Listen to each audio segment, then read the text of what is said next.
औज़ुबिल्लाहिमिनश्शैतानिर्रजीम बिस्मिल्लाहिर्रहमानिर्रहीम। Dear students, अस्सलाम वालेकुम।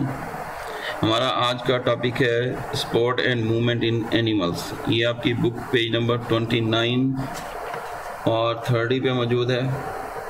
31 तक जाता है। तो स्पोर्ट एंड मूवमेंट एनिमल्स में बात करते हैं तो स्केलेटन, या जिसको हम उर्दू में ढांचा कहते हैं, हमारे अंदर हड्डियों का ढांचा है। ये टफ होता है और रिजिड होता है, सख्त और मजबूत फ्रेमवर्क है, यानी नेटवर्क कह लें, बनावट है टफ और रिजिड बॉडी की। और ये तीन चीज़ें प्रोवाइड करती है। एक प्रोटेक्शन, हफाजत, जैसे स्कल या खोपड़ी जो है वो ब्रेन या दिमाग की हिफाजत करती है। इस तरह अदर बॉडी पार्ट्स, हार्ट को पसलियाँ प्रोटेक्ट करती हैं। दूसरी चीज़ शेप देती है, यानी हमारे फेस, सर की शेप होगी, टांगों की, बाजुओं की शेप होगी, यानी बनावट देती है। और तीसरा सपोर्ट देती है, सहारा देती है टू द बॉडी ऑर्गन, हमारे बॉडी पार्ट्स को सहारा देती है। तो तीन चीज़ें, पहले तो ये टफ एंड रिजिड फ्रेमवर्क है, और फिर प्रोटेक्शन, शेप और सपोर्ट प्रोवाइड करता है बॉडी ऑर्गन्स को। तो कंपोज ऑफ कैसे बना हुआ है, तो इनऑर्गेनिक भी हैं सब्सटेंसेस में, ऑर्गेनिक सब्सटेंसेस भी हैं, या दोनों भी पाए जाते हैं। तो लोअर एनिमल से शुरू करेंगे तो प्रोटोजोआंस जो सिंगल सेल पर मुश्तमिल है, तो सिंगल सेल ही इस को सेक्रेट करते हैं। ये हमारे स्केलेटन से काफ़ी डिफरेंट होता है। जबकि मल्टी सेलुलर एनिमल्स में इसकी अलग से कंपोजिशन होती है और स्पेशलाइज्ड सेल्स से मिलके बना होता है। तो तीन मेन टाइप्स हैं, 3 मेन टाइप्स ऑफ स्केलेटन है एनिमल्स में। इसमें हाइड्रोस्टेटिक स्केलेटन आ जाता है, हाइड्रोस्टेटिक स्केलेटन। दूसरा एक्सोस्केलेटन, यानी बॉडी के बाहर की तरफ एक्सो हो गया। एंड एंडोस्केलेटन, यानी इनसाइड, अंदर हो गया एंडो, ये बॉडी के अंदर वाला स्केलेटन। तो तीन हो गए, हाइड्रोस्टेटिक, एक्सो और एंडोस्केलेटन। पहले हाइड्रोस्टेटिक स्केलेटन है, तो एनिमल्स जिनमें हार्ड स्केलेटन नहीं है, हाइड्रोस्टेटिक है, यानी इनके अंदर, बॉडी के अंदर बॉडी फ्लूइड ये काम करता है। फ्लूइड फिल्ड गैस्ट्रोवेस्कुलर कैविटी होगी या सीलम होगी, can act as hydrostatic skeleton.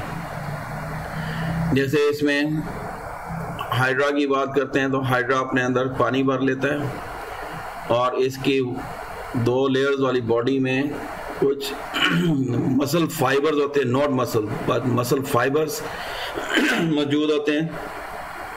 और ये जब कंट्रैक्ट होते हैं या फैली हुई है, तो जब कंट्रैक्ट होंगे तो ये ऊपर की तरफ बॉडी अपराइट खड़ी होगी, इसके टेंटिकल्स में पानी जाएगा, तो ये अपनी शेप मेंटेन करता है।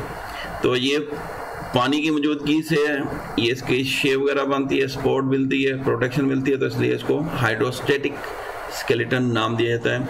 और इसी तरह का स्केलेटन अर्थवर्म में भी पाया जाता है, स्टारफिश में पाया जाता है। तो ये हाइड्रोस्टेटिक स्केलेटन ये भी सपोर्ट प्रोवाइड करता है, रेजिस्टेंस काज करता है कंट्रैक्शन ऑफ मसल्स की मदद से, सो दैट मोटिलिटी रिजल्ट्स, यानी मूवमेंट होती है स्टारफिश में। तो ये पानी भरती है अपने इन आंस में, उधर को लॉन्गेट करेगी जिधर को इसने मूव करना, फिर बाकी बॉडी को खींच लेती है। इसी तरह से अर्थवर्म भी इसी स्केलेटन की मदद से मूव करता है। कहीं पानी ज़्यादा कर देगा, यानी यहाँ पे इसने रिलीज़ किया, यहाँ पे कंस्ट्रिक्ट किया, तो बॉडी आगे को लॉन्गेट कर जाएगी। और इस तरह से ये एक तो हाइड्रोस्टेटिक स्केलेटन, और दूसरा इसके नीचे ये सीटी मौजूद होते हैं जिनकी वजह से ये मूव करता है। तो ये हाइड्रोस्टेटिक स्केलेटन किस में पाया जाता है? स्टेरियन, यानी हाइड्रा हो गया, सी एनिमन हो गया, ये सारे इसमें आ जाते हैं। फिर एनिलिड्स, अर्थवर्म्स हो गए, नेरीज हो गए, स्टाइलेरिया, लीच वगैरह इसमें आ जाते हैं, या दूसरे सॉफ्ट बॉडी इनवर्टिब्रेट्स में ये पाया जाता है। पहले सी एनिमन की बात की यहाँ पे, फिर तीसरे पैरे में, पहले में इंट्रोडक्शन, दूसरे में सी एनिमन, तीसरे में अर्थवर्म की बात कर रहे हैं। सी एनिमन में हाइड्रोस्टेटिक स्केलेटन है, और ये कैविटी फिल होती है सी वाटर से। तो सी वाटर इसमें भरा होता है, और इसकी वॉल्स में मसल फाइबर्स होते हैं जिनकी वजह से ये अपनी शेप बॉडी को मेंटेन करता है, सपोर्ट करता है, तो हाइड्रोस्टेटिक प्रेशर बिल्डअप करता है। तो सी वाटर से भरी जाती है, एक्सटेंड इट्स बॉडी, और अपने टेंटिकल्स भी ये एक्सटेंड करता है, फैलाता है। Sea animal closes its mouth and contracts its muscle fibers that are arranged in circles around its body। तो इसकी एक ही ओपनिंग है जहाँ से पानी अंदर जाता है और बाहर आता है, इसको माउथ बोलते हैं। ये अपने अंदर पानी भरेगा और फिर माउथ को क्लोज करेगा, मसल्स को कंट्रैक्ट करेगा। इस तरह से ये टेंटिकल्स में भी पानी जाएगा, इनको भी फैलाएगा, एक्सटेंड करेगा और अपनी बॉडी को अपराइट ऊपर की तरफ भी उठा लेता है। अगर पानी निकल गया तो ये नीचे को इस तरह से हो जाएगा, ये अपराइट पोजीशन में नहीं रहता। तो ये इस तरह से अपने स्केलेटन को मेंटेन करता है। The contraction of these circular muscle जो इसकी वॉल्स में मौजूद हैं puts pressure on the liquid. अगर हम आमतौर पर बच्चे गर्मियों में गुब्बारा में पानी भरते हैं, अगर गुब्बारे में पानी भर के उसको दबाएं तो गुब्बारा अलोंगेट लंबूतरा हो जाता है, छोड़ें तो दोबारा वो अपनी पोजीशन पे आ जाता है। सेम इसी तरह से ये अपने अंदर पानी भरता है, मुंह बंद करता है और इसकी वॉल्स में, 2 लेयर वॉल्स में मसल फाइबर्स होते हैं, उनको सर्कुलर मसल्स जब कंट्रैक्ट करेगा तो ये प्रेशर डालेंगे। प्रेशर डालने पे यानी इसकी वॉल में तो ये यहाँ पे प्रेशर डालेंगे तो ये अलोंगेट हो जाता है। सेम इसी तरह से जैसे गुब्बारे को दबाएं पानी भरे हुए तो वो भी इसी तरह से अलोंगेट हो जाता है। सेम वही चीज़ है। तो लिक्विड पे ये प्रेशर पुट करेगा बॉडी कैविटी में और that pressure forces the body to maintain upright structure. ये अपने ऊपर पोजीशन को मेंटेन करेगा। फिर अर्थवर्म की बात करते हैं तो अर्थवर्म में भी हाइड्रोस्टेटिक स्केलेटन, ये भी फ्लूइड फिल्ड है, लेकिन अर्थवर्म में डिफरेंट कंपार्टमेंट्स होते हैं और उनके बीच में झिल्ली होती है जिसको सेप्टा कहते हैं। तो अर्थवर्म इसमें तो एक ही कैविटी है, जबकि अर्थवर्म में डिफरेंट कंपार्टमेंट्स मौजूद हैं। तो फर्स्ट ईयर में अगर पढ़ा होगा, याद होगा, तो इसमें डिफरेंट कंपार्टमेंट्स हैं और हर एक में अलग अलग फ्लूइड होता है और इसीलिए इसके बॉडी के ऊपर भी ये कंस्ट्रिक्शन नज़र आती हैं जो इसकी अलग अलग कंपार्टमेंट को शो करती हैं। तो इनके अंदर भी ये फ्लूइड भरा होता है जिसकी मदद से ये मूव करता है, अपनी बॉडी शेप को मेंटेन करता है और इसी की मदद से ये मूव भी करता है।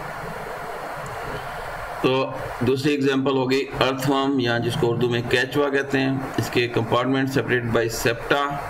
कंट्रैक्शन जब करते हैं सर्कुलर मसल, इसमें 2 तरह के मसल्स हैं, सर्कुलर है और लॉन्गिट्यूडनल। सर्कुलर मसल्स जब कंट्रैक्ट होते हैं तो वहाँ पे बॉडी थिन हो जाती है, एलोंगेट हो जाती है। जब लॉन्गिट्यूडनल मसल कंट्रैक्ट होते हैं यहाँ पे थिक हो जाती है और छोटी हो जाती है। इन्हीं चेंजेस को ये कंट्रोल करके आगे को मूव करता है और साथ में इसमें हेल्प करती है इसकी सेप्टा, सेप्टा तो वाल होगी, ये सीटे है, SETAE, सीटे। तो इनकी मदद से ये मूव करता है। तो contraction of circular muscle causes compartments to elongate. Contract करेंगे तो ये एलोंगेट होते हैं सर्कुलर मसल, लेकिन अगर लॉन्गिट्यूडनल मसल्स कंट्रैक्ट करते हैं तो ये शॉर्टन होते हैं। तो अल्टरनेट वेव्स जो है एलोंगेशन और कंट्रैक्शन की move the earthworms through the soil, और उसमें ऐड कौन करता है, हर कंपार्टमेंट में एक पेयर्ड सीटे है, हर सेगमेंट में ये इसकी हेल्प करते हैं।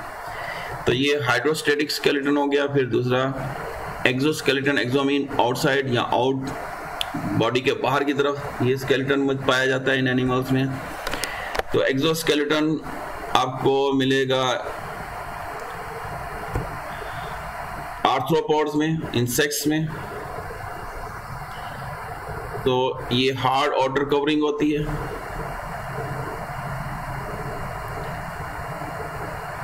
तो हाइड्रो ऑफ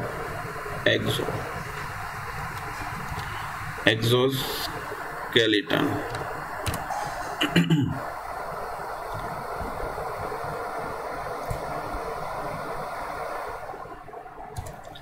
तो ये इंसेक्ट्स वगैरह में इन आर्थ्रोपॉड।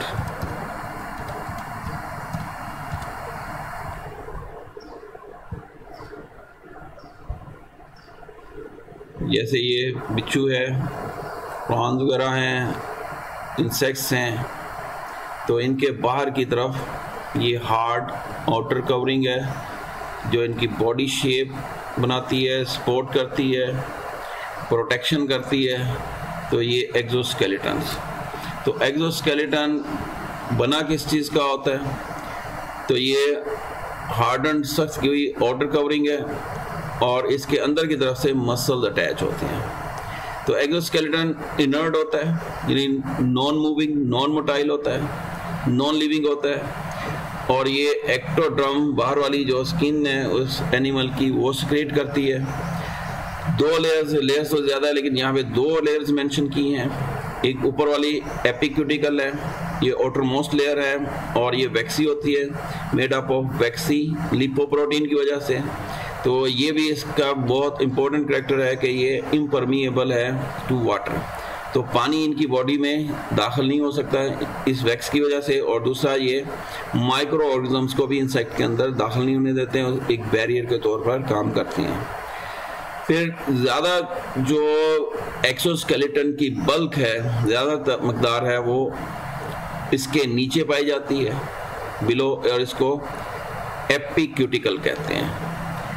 एक होगी यानी एपिक्यूटिकल के नीचे, एपिक्यूटिकल, और इसके नीचे है प्रोक्यूटिकल, यानी ऊपर वाली तय होगी एपिक्यूटिकल और इसके नीचे जो बल्क में है दैट इज प्रोक्यूटिकल।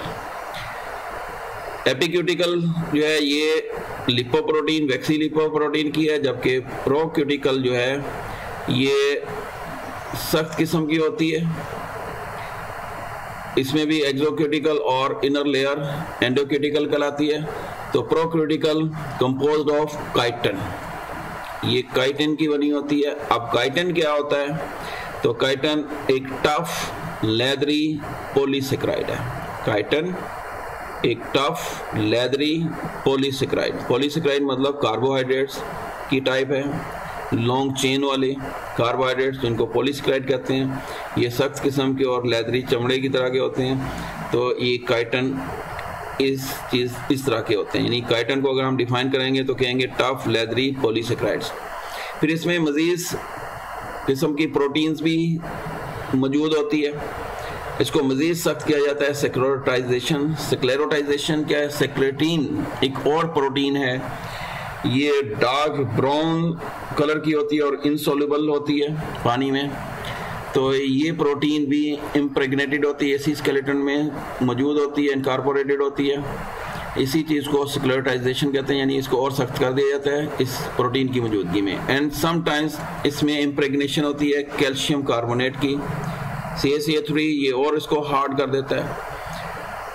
ये हो गया इंट्रोडक्शन। फिर इसमें सिंपलेस्ट एग्जांपल जो है एक्सोस्केलेटन में मोलस्का है, इनके shells which generally consist of just 1 or 2 pieces। अब हम मोलस्क देखें तो मोलस्का, सिपियाँ वगैरह भी इसमें आ जाती हैं। तो इसको हम अलग से ओपन करते हैं। एक्सोस्केलेटन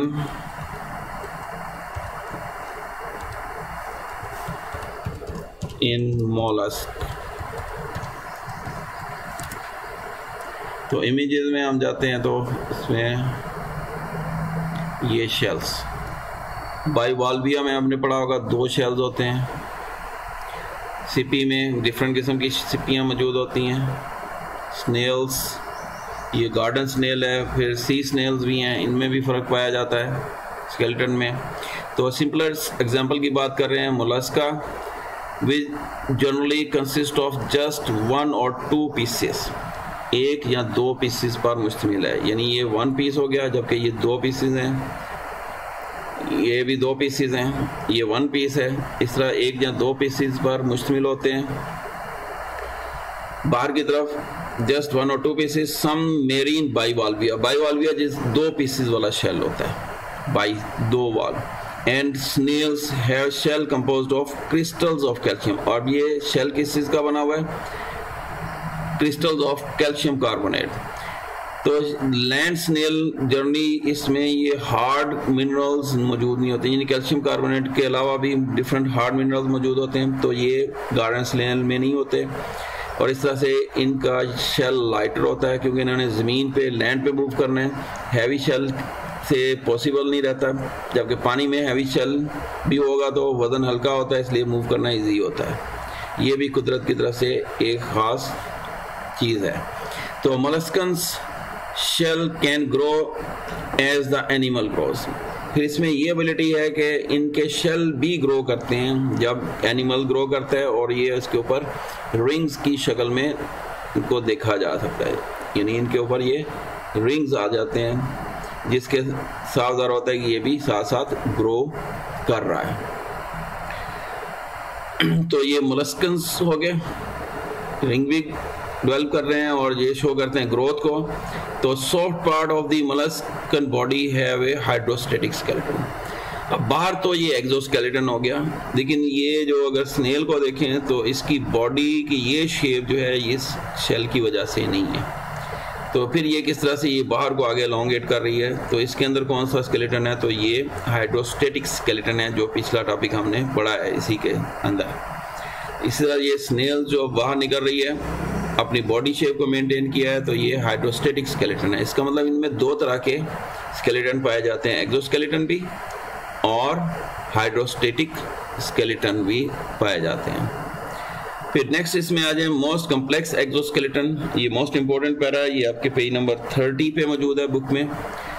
तो ये आर्थ्रोपोड्स में पाया जाता है। आर्थ्रोपोड्स में अगर याद है फर्स्ट ईयर में 10th चैप्टर, इनमें क्रस्टेशियंस आ जाते हैं, इंसेक्ट्स आ जाते हैं और फिर अरेक्निडा आ जाती है, यानी क्रैब्स, प्रॉन्स, वुडलॉस। इंसेक्ट्स में बटरफ्लाइज, मॉस्किटोज वगैरह, और अरेक्निडा में माइट्स, स्पाइडर्स, स्कॉर्पियंस वगैरह आ जाते हैं।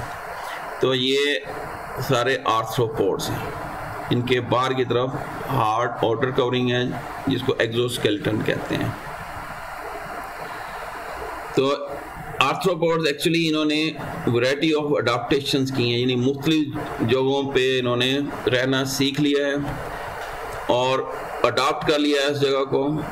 तो live and grow within their exoskeleton, ये अपने ग्रो भी करते हैं, रहते भी हैं अपने एक्सोस्केलेटन के साथ। एक्चुअली इनका the invagination of exoskeleton from form ridges. अब ये एक्सोस्केलेटन्स जो हैं वो अंदर की तरफ भी इन्वेजिनेट करता है, धंसा होता है। Exoskeleton invagination.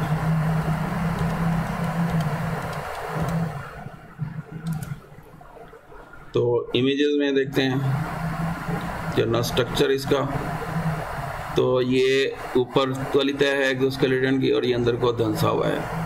इसके बॉडी के अंदर ये देखें, ये मसल्स शो कर रहा है कि मसल्स कैसे अंदर से अटैच हैं इस एक्सोस्केलेटन के साथ, यानी ये अंदर से ये रिजेस बन रही हैं, अंदर को धंसी हुई है और इसके साथ आके मसल अटैच हो रहे हैं, यानी बाहर स्केलेटन है और मसल अंदर हैं, और ये इस तरह से ये मूवमेंट में इसको हेल्प करते हैं, डिफरेंट अदर फंक्शंस परफॉर्म करने में भी हेल्प करते हैं।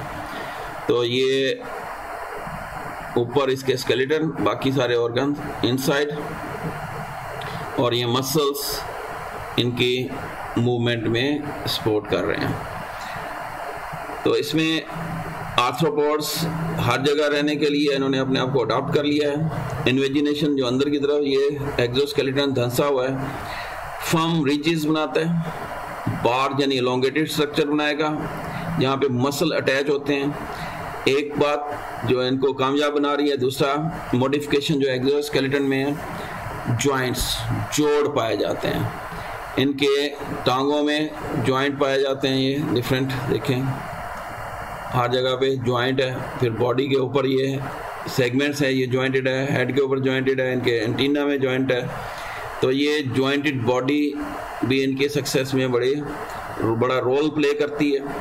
दूसरी बात, फिर तीसरा, द एक्सोस्केलेटन आर थिन, ये पतले होते हैं, सॉफ्ट नरम होते हैं, फ्लेक्सिबल लचकदार होते हैं। कहाँ पे? जॉइंट्स में। बाकी तो हार्ड होते हैं लेकिन जॉइंट्स पे ये थिन, सॉफ्ट और फ्लेक्सिबल हो जाते हैं।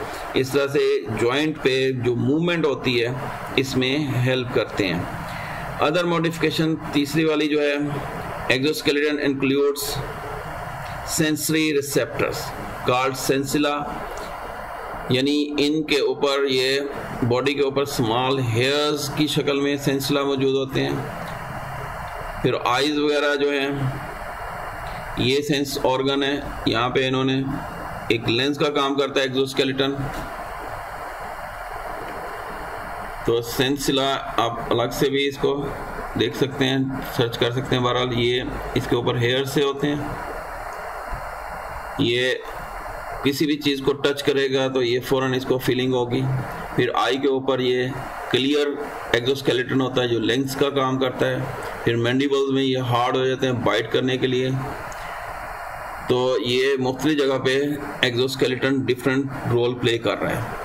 तो अदर मॉडिफिकेशन जो है, sensory receptors called sensilla in the form of bristle, यानी सख्त छोटे छोटे बालों की शक्ल में ये मौजूद होता है, ब्रिसल जिनको कहते हैं। फिर लेंस, आई के ऊपर लेंस का काम कर रहा है। फिर modification of exoskeleton permits gas exchange, gas exchange इनकी एब्डोमेन में होती है, यहाँ पे इनके स्पायरेकल्स होते हैं।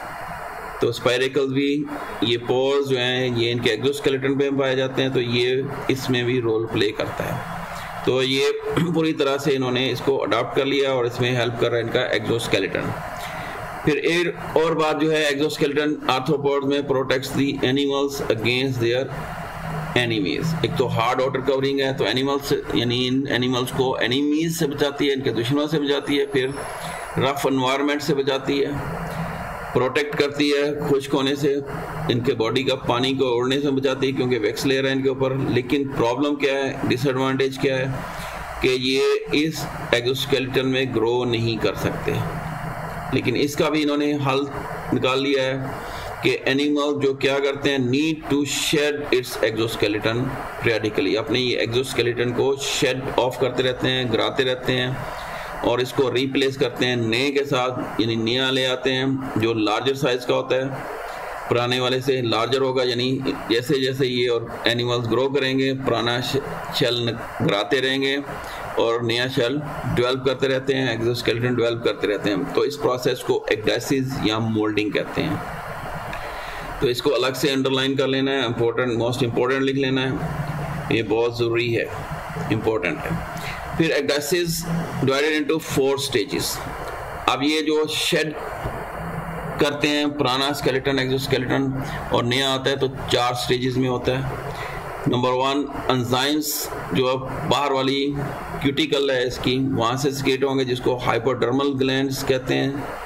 ये डाइजेस्ट करना शुरू कर देते हैं, यानी इसके एक्सोस्केलेटन के नीचे ये प्रोड्यूस होना शुरू कर देते हैं और ये स्केलेटन को, यानी ऊपर स्केलेटन है तो स्केलेटन के नीचे नीचे ये जो डर्मिस है ये इसको सिक्रेट करना शुरू कर देगी, यानी ऊपर वाली लेयर, नीचे हाइड्रोथर्मल लेयर। तो ये नीचे प्रोडक्शन शुरू हो जाएगी एंजाइम की, ये एंजाइम उसको डाइजेस्ट कर लेता है और एंडोक्यूटिकल, तो this digestion separates hypodermis and the exoskeleton, यानी हाइपोडर्मिस को भी और उसमें एक्सोस्केलेटन को डाइजेस्ट करेगा, यानी उसके कनेक्शन जो बॉडी के साथ है वो ख़त्म हो जाएगा। सेकंड, ऑल एक्सोस्केलेटन स्प्लिट, ये फट जाएगा, इसमें सुराख हो जाएंगे और इसको शेड करना, गिराना आसान हो जाता है। 2 स्टेप हो गए। तीसरा, डाइजेशन ऑफ एंडोक्यूटिकल के बाद फिर सेक्रेशन होना शुरू हो जाती है न्यू प्रोक्यूटिकल जो वैक्सी है, लिपोप्रोटीन की बनी हुई है, और एपिक्यूटिकल प्रोड्यूस होना शुरू हो जाती है इसके नीचे ही। फिर फाइनली क्या होता है कि न्यू एक्सोस्केलेटन, इसको हार्ड किया जाता है, पहले ये डेवलप होगा फिर इसको मज़ीद हार्डन किया जाता है, इसमें डिपॉजिट किया जाता है कैल्शियम कार्बोनेट। और इस दौरान में, क्योंकि इस पूरे प्रोसेस के दौरान में जो एनिमल है वो अनप्रोटेक्टेड होता है, इस फेज में से गुजर आता है हार्डनिंग प्रोसेस में, तो आर्थ्रोपोड जो है वल्नरेबल होता है, यानी इस पे हमला हो सकता है एनिमल, जो इसके अदर एनिमल्स एनिमीज हैं तो ये प्रीडेटर्स कहलाएंगे, तो इसको खा सकते हैं, तो ये छुपा रहता है, रिमेन हिडन। तो ऑल दीज चेंजेस जो हैं, क्योंकि ये कंट्रोल हो रही हैं नर्वस सिस्टम से और एक हार्मोन एक्डाइसन की वजह से, इसलिए इसको एक्डाइसिस भी कहते हैं और मोल्टिंग भी कहते हैं। तो स्टूडेंट्स, ये था हमारा आज का टॉपिक। तो नेक्स्ट टॉपिक तक के लिए अल्लाह हाफिज़।